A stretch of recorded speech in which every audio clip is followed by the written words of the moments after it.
Meus irmãos, a paz do Senhor a todos.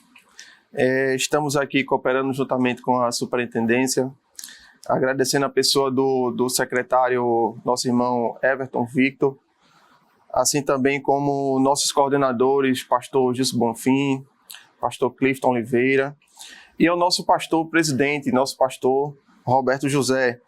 Hoje temos aqui a oportunidade de comentar um pouco sobre a lição de número 8, a lição de adolescentes, que tem como tema principal como viver no mundo à luz da Bíblia. A lição de número 8 tem como tema o mandamento do amor ao próximo. A leitura bíblica que está em João, capítulo 13, do versículo 34 ao versículo 35. Temos também aqui a mensagem que a lição traz, que está em 1 João, capítulo 4, do versículo 4 e 7, que diz assim: queridos amigos, amemos uns aos outros, porque o amor vem de Deus. Quem ama é filho de Deus e conhece a Deus. Querido professor, você que nos assiste, não esquecendo dos objetivos, ele sempre tem uma grande importância para nortear dentro de toda a lição aquilo que iremos abordar. Então temos 3 objetivos: apresentar o princípio do amor, presente tanto no Antigo Testamento como no Novo Testamento, demonstrar que o amor cristão deve ser a resposta da igreja para este mundo tão marcado por maldades, e desafiar os adolescentes a vencerem o mal com o bem. E aí, partindo para o nosso primeiro ponto da lição, primeiro tópico da lição, que tem como tema o mandamento do amor na Bíblia. E aí o interessante é que nessa parte da lição ela vai mesclar, ela pega um pouco do Antigo Testamento, assim também como do Novo Testamento.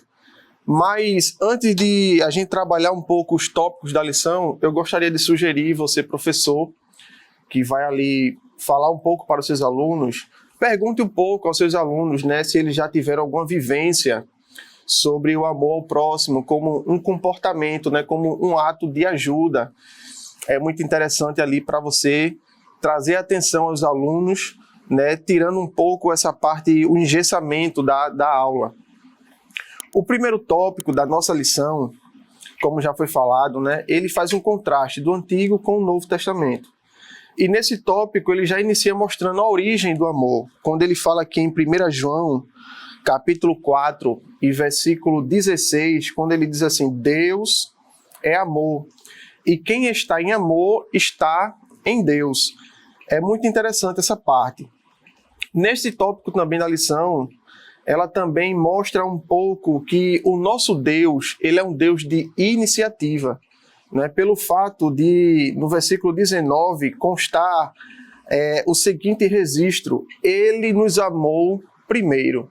Então, lembre isso ao seu aluno, que esse amor ele tem uma origem, e a origem é o nosso Deus, e o nosso Deus ele é um Deus de iniciativa. Foi ele que tomou a iniciativa de nos amar primeiro.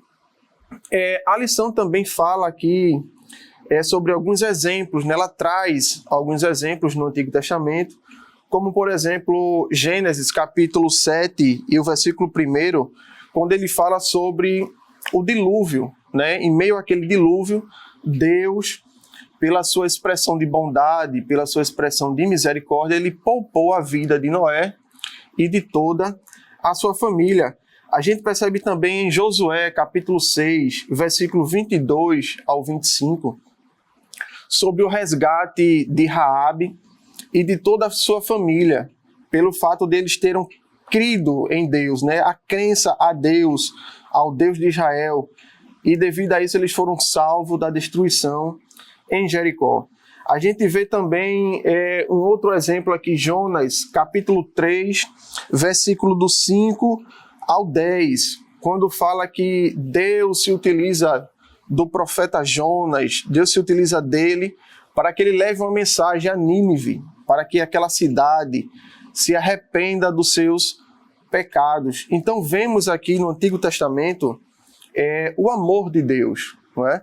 Como a lição fala, é um mandamento do amor do Senhor na Bíblia, e ali a gente trabalhou em cima do Antigo Testamento. Mas você, professor, também vai explicar que não fica só no Antigo Testamento, né? Também se encontra no Novo Testamento essa bondade, essa misericórdia, esse amor tão grande que o nosso Deus ele tem nos dado, ele tem deixado como um exemplo. E a gente pode ver aqui no Novo Testamento a maior, não é? O maior exemplo de amor, que foi a encarnação do Senhor Jesus Cristo, seu Filho, não é? O seu nascimento, a sua vida e a sua obra vicária. Essa é um dos maiores exemplos de amor que o nosso Deus nos presenteou, nos deixou através do seu Filho.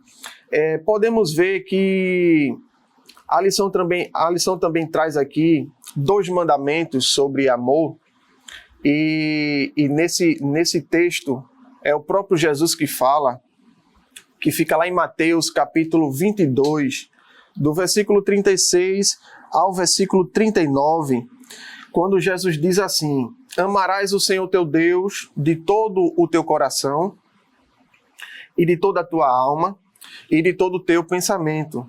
E o segundo mandamento é: amarás o teu próximo como a ti mesmo. Observe você, professor, nesse texto, que quando a palavra do Senhor diz assim: amarás o Senhor teu Deus de todo o coração, corpo, de toda a alma e de todo o pensamento, o pensamento aí, de acordo com o grego, ele traz um significado de espírito, dando a ideia do ser tricótomo, né? A tricotomia do ser humano, que é composto por corpo, alma e espírito, de acordo com Hebreus capítulo 4 e versículo 12. Então, não deixe de observar essa parte, de mencionar aos seus alunos, né, para que a aula ela seja ainda mais recheada, não é, de conhecimento, de graça da parte de Deus. A lição também traz em 1 Coríntios, capítulo 13, versículo do 4 ao 7, né? Ainda no Novo Testamento, falando sobre amor, falando sobre amar ao próximo. A lição vai trazer aí esse texto onde ele traz características do amor, não é? Em 1 Coríntios 13, 4 ao 7, onde diz: tudo sofre, tudo crê, não é? Tudo espera, tudo suporta. Então, pensando nisso, eu gostaria de deixar aqui um auxílio, né, um auxílio didático para o professor. Ele fazia uma espécie de um amigo secreto com os seus alunos, não é? Só que ao invés de ele escrever no papelzinho o nome dos alunos, ele ia escrever cada característica dessa de amor, não é? É em torno de 14 características. Então você pode escrever no papel. Se for o caso, você pode até repetir, né, mais de uma vez ali a característica, né, para que todos possam pegar o papelzinho. E aí, seja no meio da aula, no final da aula, você pode pedir para determinado aluno ele abrir esse papel, ele falar, ele ler essa característica, né, em voz alta, e ele tentar ali ou aplicar essa característica de amor, ou ele pode também tentar explicar, ou ele aplica ou ele explica, não é? Dessa forma, torna a lição mais didática, e aí fica mais fácil a aprendizagem, a absorção do conteúdo para o aluno. Indo para o segundo tópico, meus irmãos, da nossa lição, que tem como tema: o amor é antídoto, né? O amor é antídoto. É interessante porque a lição, ela já no início desse segundo tópico, ela começa a falar do desamor, ou da falta desse amor em relação à sociedade em que vivemos, né? E, assim, a falta desse amor, cada dia se torna mais habitual, é algo corriqueiro, não é? É o esfriamento do amor. Então, devido a isso, é derivado outras coisas, não é? Acaba que se deriva outros comportamentos, melhor falando. Então, a falta do amor acaba acarretando a violência, a indiferença, o enfraquecimento da amizade, a desconexão de pessoas e, consequentemente, o seu distanciamento, não é? Então, assim como o tema diz, o amor é antídoto, é sempre bom olhar e refletir sobre o tema, porque do tema é que vem o restante do tópico, vem o trabalho do tópico. Então, dessa forma, o que é que a igreja vai fazer? O que é que você, cristão, vai fazer? O que é que você, adolescente, professor, vai fazer mediante a falta de amor, não é? Então, olhando para a luz da Bíblia, assim como o tema central da lição, a gente vai ver em Salmos, capítulo 72 e versículo 13, que o amor nos conduz à empatia e à compaixão. Então, seria um comportamento para frear, né, para diminuir a falta desse amor. Assim como também Romanos, capítulo 12 e o versículo 15, que fala que a empatia é a capacidade de compreender a dor do outro e respeitá-lo, não é? Então isso é muito interessante. Você compreender, mas não só compreender, mas também respeitá-lo. E a lição traz aqui uma falazinha muito interessante quando diz que a compaixão é um sentimento piedoso que produz atitude de misericórdia, não é, meus irmãos? Então, esse segundo tópico, um tópico muito bom. Se for o caso, você pode tentar dividir sua sala em grupos. Uma parte do grupo, você pode botar ela com dificuldades, né, como falta de amor, entre outros. E uma outra parte do grupo é o grupo que está sob a luz da palavra, não é? E aí você pode tentar fazer com que eles solucionem o problema. Um fazendo o papel da sociedade e o outro fazendo o papel do cristão. E aí, indo para o nosso terceiro tópico, a gente vê que o terceiro tópico fala sobre vencendo o mal com o bem.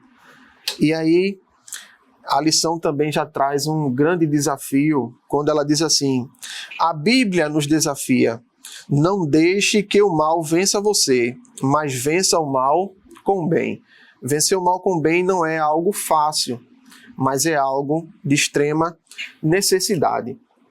Aí a lição fala que nesse mundo, né, comum, com tanta malignidade, com a ação do mal, somos chamados, somos separados, fomos retirados para esse tipo de ação, para esse tipo de comportamento, né, forjados por Deus para propagar o reino do próprio Deus.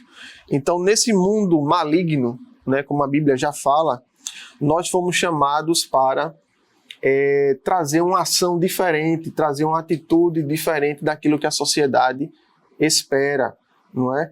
A lição diz também, assim como Cristo e seus discípulos deixaram a marca do Evangelho estampado por onde passavam, através do amor ao próximo, precisamos de igual modo exercitar essa prática, essa marca, a marca do amor ao próximo, né? É a marca do amor ao próximo que vai fazer com que a sociedade reconheça você. Ali vai um irmão, né?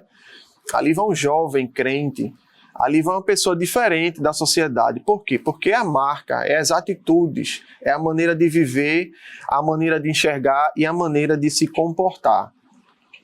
E a lição também traz aqui para nós 3 maneiras de demonstrar esse amor, que seria a prática da bondade, que está lá em Mateus capítulo 5, 43 e o 42, até o 44, que diz assim: Jesus ordenou que seus seguidores fossem benignos até com as pessoas ruins, não é?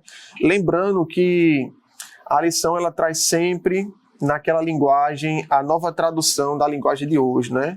Se os irmãos estranharem, está na nova linguagem. Aí ele traz também o segundo comportamento, né, para que possamos demonstrar, que seria o perdão. O perdão ele é um mandamento, a lição diz. Nós devemos perdoar a todas as pessoas que nos fazem o mal.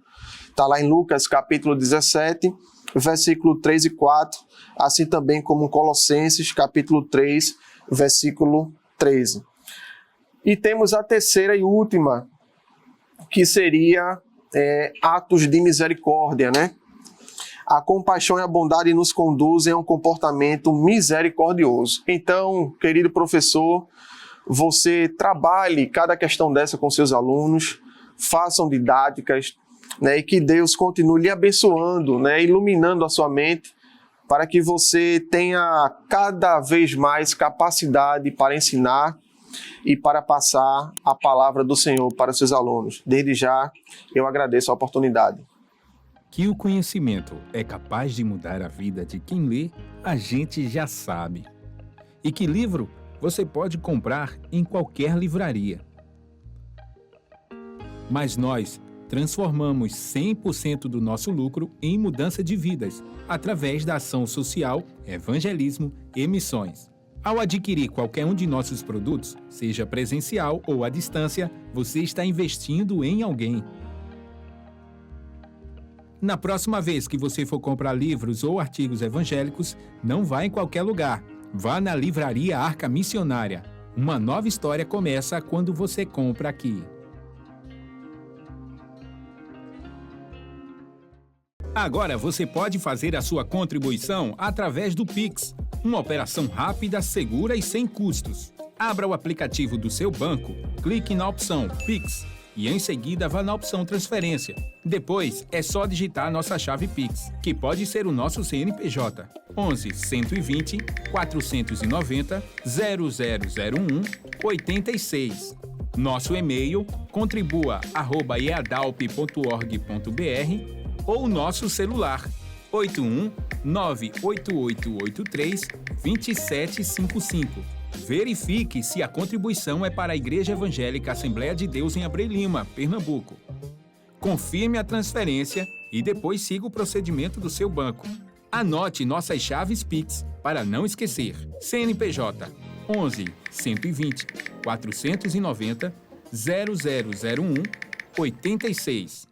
E-mail contribua@iadalp.org.br. Celular 81 98883 2755. Você está contribuindo para o crescimento da obra de Deus.